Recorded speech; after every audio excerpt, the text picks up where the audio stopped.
शनि वक्री 2024 मिथुन राशि फल। जन्म राशि मिथुन राशि है, तो मिथुन राशि के जातकों के लिए शनिदेव के वक्री काल खंड को समझेंगे 2024 में। 17 जून 2024 से लेकर के 4 नवंबर 2024 तक, यानी कि 140 दिन शनिदेव कुंभ राशि में वक्री रहेंगे। शनिदेव का सबसे प्रिय राशि कुंभ राशि होता है। कुंभ राशि में शनिदेव मूल त्रिकोण राशि शनिदेव का माना जाता है, शनि ग्रह का। अब शनि ग्रह का वक्री अवस्था जब मिथुन राशि में होगा, यानी कि मिथुन राशि के जातकों के जीवन में भाग्य में शनि का गोचर होना, तो इसका भाग्य के उदय के लिए एक बहुत बड़ा सहयोग आपके जीवन में बन जाता है। धर्म कार्यों के अंदर बड़ी सफलता, आध्यात्मिक विकास और सिक्स सेंस की जागृति, पूर्वजों का पितरों का आशीर्वाद प्राप्त होना। ऐसे समय में जब शनिदेव हमारे लिए अनुकूल होते हैं तो इस तरह की हमें उपलब्धि मिलती है। और कई बार जब शनिदेव प्रतिकूल होते हैं तो ये तमाम तरह के हमारे जीवन में बेवजह संकटों का भी हमें सामना करवा देते हैं। इन्हें कर्म फलदाता कहा जाता है। कई बार जब शनि प्रतिकूल होते हैं तो हमारे कर्मों में ही, हमारे निर्णयों में ही 50 तरह की कमियां आ जाती हैं, जिसके कारण से हम बेवजह संघर्ष करने लगते हैं। तो शनिदेव का ये वक्री अवस्था मिथुन राशि के जातकों के जीवन में किस तरह से होगा, इसकी पूरी विस्तृत विश्लेषण आपको इस खास कार्यक्रम में बताएंगे। मैं ईश्वरविंद दिव्यव्रत ज्ञान चैनल में आपका बहुत बहुत हार्दिक स्वागत करता हूं। नमस्कार, जय माता दी, जय श्री राम। प्रिय दर्शकों, शनिदेव का ये गोचर समय 140 दिन का रहेगा 2024 में। मिथुन राशि के जातकों के लिए ये 140 दिन अपने आप में बेहद महत्वपूर्ण होंगे। भाग्य का उदय का आपको अवसर मिलेगा। अष्टमेश होने के नाते अचानक जीवन में बड़े परिवर्तन, बदलाव आपको देखने को मिलेंगे।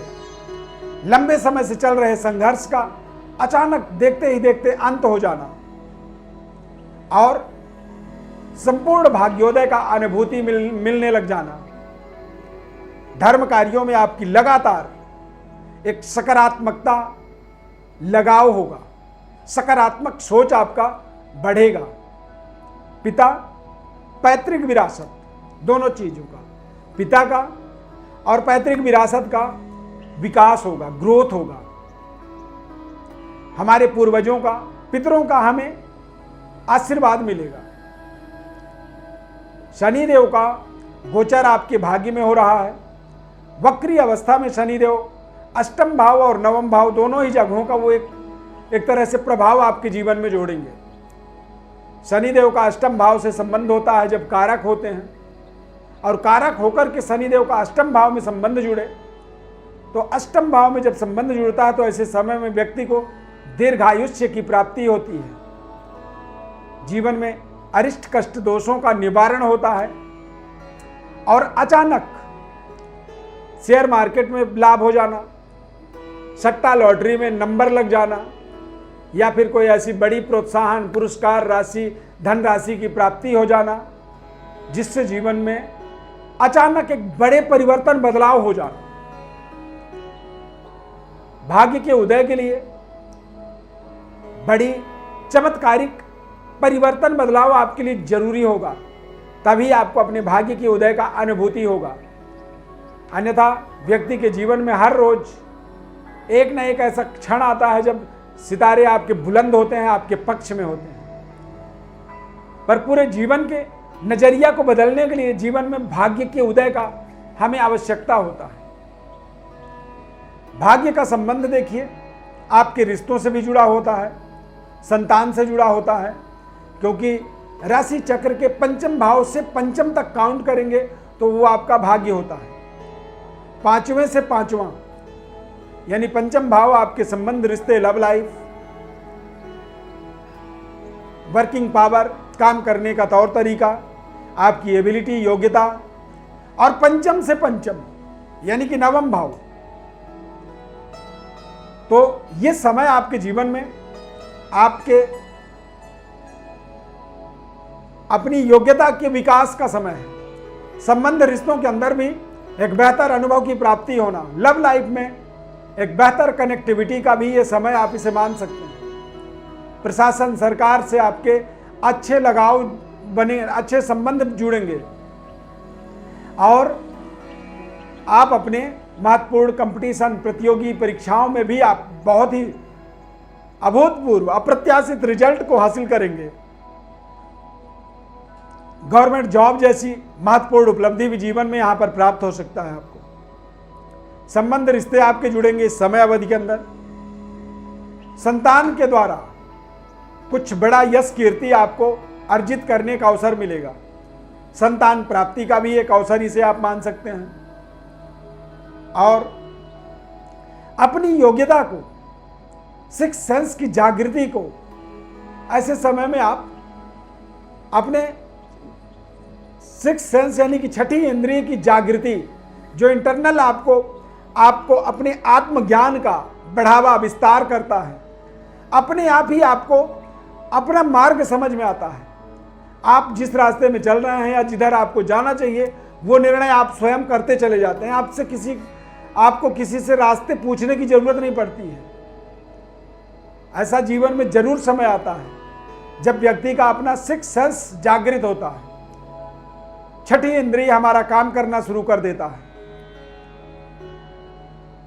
ऐसे समय में आपको अध्यात्म के विकास के बारे में जरूर काम करना चाहिए, वैराग्य को स्वीकार करनी चाहिए और ज्यादा से ज्यादा निस्वार्थ भाव से परिवार का, समाज का, लोगों का ध्यान आपको रखना चाहिए। संत महात्माओं की तरह थोड़े से व्यवहार को आपको करनी चाहिए। लालच, लोभ से थोड़ा सा बचना आपके लिए बहुत जरूरी रहेगा ऐसे समय में। और जब आप वैराग्य को स्वीकार करते हैं, वैराग्य को धारण करते हैं, तो उससे आपको आपके जीवन में एक शानदार भाग्य के उदय का आपको अवसर मिलता है।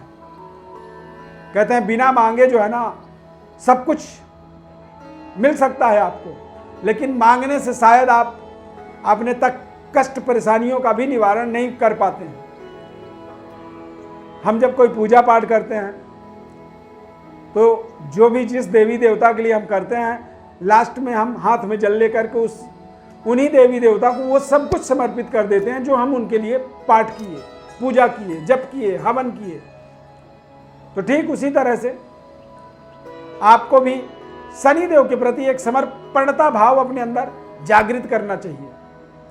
जब आप शनिदेव पे पूरी तरह समर्पित हो जाएंगे तो शनिदेव को ही सबसे बड़ा इस ब्रह्मांड का न्यायाधीश माना जाता है, न्याय के देवता।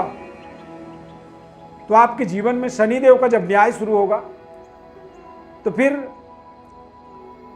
आप कभी सोच भी नहीं सकते कि इतनी बड़ी उपलब्धि, इतनी बड़ी सफलता, इतनी बड़ी पद प्रतिष्ठा, धन समृद्धि, वैभव, यश, कीर्ति और लोगों का एक शानदार जन समर्थन मिथुन राशि वाले जातकों के लिए शनिदेव का ये गोचर कालखंड अपने आप में बेहद कल्याणकारी। बस इसे आप सही तरीके से यूज करें और जब ये समय आप सही इस्तेमाल करेंगे तो आपको अपने आप समझ में आएगा कि कितनी पावरफुल ये समय आपके जीवन में साबित हो रहा है। विशेष और अपने बारे में आप जानकारी चाहते हैं, क्योंकि ये केवल मिथुन राशि के आधार पर ही एक विश्लेषण हमने किया है। अब आप यदि अपने बारे में और विस्तार से जानना चाहते हैं तो हमारे व्हाट्सएप नंबर पर अपनी बड़ी डिटेल लिख करके भेज सकते हैं। चैनल को हमारे सब्सक्राइब जरूर करिए। फेसबुक पेज पर देख रहे हैं तो पेज को लाइक करिए, ज़्यादा से ज़्यादा लोगों को शेयर जरूर करें। यदि कार्यक्रम अच्छा लगा तो लाइक कर दीजिए, कमेंट में जय शनिदेव जरूर लिखें। इस खास कार्यक्रम में जुड़ने के लिए बहुत बहुत धन्यवाद। जय श्री राम, जय शनिदेव।